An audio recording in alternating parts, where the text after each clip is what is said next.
Welcome, everyone, to another episode of Ripping On. Tonight's ripping will be on a movie called Sea Fever. So, a little backstory on this. I end up coming across this trailer via one of the channels that I watch on YouTube. So, hence the reason why I'm randomly watching this movie. And I'm assuming it's going to be good due to the fact the majority of the stuff that presents itself on the channel is actually pretty good. So, let's jump right into it. So we're introduced to the main character who is an antisocial person who doesn't have a lot of friends, all this kind of stuff. And she's apparently this fairly intelligent and witty, well, not even witty, I would say fairly intelligent scientist via the discussion she had with her boss previous to getting on the ship. And I'm like, okay. The character doesn't seem all that interesting, but maybe it will get interesting later. So then we're next introduced to all the other characters, which are fairly boring people to themselves. And then I'm really, really surprised that we can say, like, technically that this is a modern day film and it's being filmed in, like, the, you know, 2020s, 15s, or whatever, or like 2015 to 2020. And these fishermen are superstitious, and I find it so stupid for them to kind of like focus on this aspect when it comes to these guys. But other than that, so far the movie isn't too bad. I'm like, man, iffy, iffy, but okay. So basically, we're at the point where they're out in the open and then they end up getting stuck on something. So basically, from what we see or from the information that we know, is that there was some massive thing under the water, which on the radar could be seen as maybe a shoal of fish or a school of fish of something of the sort. And all of a sudden, they're stuck. So I'm like, okay, cool. And I'm not thinking too much into it. And I'm like, it could be interesting. And then within like 30 seconds, I'm exaggerating maybe like a minute or two, they call down the scientist and everything, and she's called down to the lower deck of the ship, and they're like, there's something changing the hull, and I'm like, wait, are you telling me within that few seconds that they came across the thing, it it stopped them and it changed the makeup of the hull and everything? I was like, it's going a little extreme there, but so far not so bad. It's still interesting. I'm curious to see what happens next. Okay, so not too long after that, they end up discovering that there's some kind of life form stuck to the hull and everything, and it's literally eating away at the hull. And I'm like, damn, that is some crazy chemical makeup from whatever the saliva or the liquid that it's producing to be able to do such a thing. So I'm like, okay, okay, cool. The girl goes into the water and everything, and then she discovers it's a massive animal, and its tentacles are just holding on to the ship. So I'm like, this is pretty interesting. I mean, a new life form at the bottom of the ocean per se. So this is kind of getting interesting. Let's see. Okay, so at some point while they're stuck, they come across another boat and they decide to go over and see. They find the crew dead. One of them has a mysterious kind of weird wound, and they decide to leave and go back to their own ship without telling the rest of the crew what they actually found. So I'm like, not the smartest thing to do, but I mean, most of the time, stuff like that is just to make the story go along a little quicker or whatever. So I'm not arguing too much about it. So far, so good. Whew. Okay, so basically, after they return and everything, we find out that one of the characters, I forgot the guy's name. He's kind of forgettable.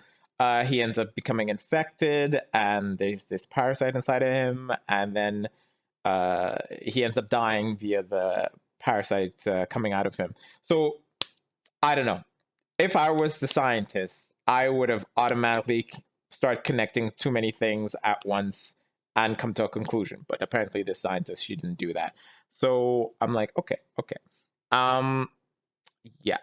So then they go through the whole entire process of double checking due to the fact that the parasite ended up going into their water system or the water system. And it as they're doing this, they realize this thing could eat through metal like nothing, like it's paper. So I'm like, okay, okay, all right, interesting. I mean, yet again, I would start thinking, that means the hull of the ship is pretty vulnerable to whatever this thing is. And as we've seen from the original creature that latched onto them, it's able to do the same thing. So now it's making sense that once it latched on, it took less than a few seconds for it to start changing the hull. So I'm like, okay, okay, makes sense. You start connecting a couple of things, and it makes sense now. Anyways, let's keep going. It was the slime. The thing that attached itself to the boat. It mistook our boat for an animal, probably a whale. And when it latched onto us, it produced a regenerative substance. And Johnny had an open wound. So, the slime got into Johnny's blood, and there were eggs in the slime. Not were, are. So I mean, after discovering that there are eggs inside of the inside of the inside of the slime, they decide that they're gonna try and use an ultraviolet ray to try and kill the eggs and all that kind of stuff. And I mean, it's really lucky that they had a genius engineer person on the boat, because I mean, he developed a system to allow them to have almost infinite fresh water, which was cool. So now they're going to use his expertise for this thing again. In the long run, I mean, for me, I felt like it took me 2 seconds to say, well, why not electrocute the hull, electrify the hull, kill the slime, or kill the eggs or whatever. And then within like a couple of minutes, like they just suggest the same thing, and I was like, oh, okay, well, I'm not too far off and all that kind of stuff. So let's keep going. So I decided not to pause after that point from the last little pause that I did. I decided to watch the movie all the way through, and I'm like, okay, um, yeah. I'm not really fond of this movie, which is surprising too. Um, so let me think about it, and I'll get back to you on what my verdict is. So, this movie is an easy watch. It isn't too spectacular, but it's still a fairly easy movie to watch and enjoy. So yeah, I found there were quite a few things that I found kind of boring about the movie, because they were interacting with a brand new creature and all that kind of stuff, and there was not enough information on the creature. They didn't really take much time to really process how the creature would probably interact with the environment and all that kind of stuff.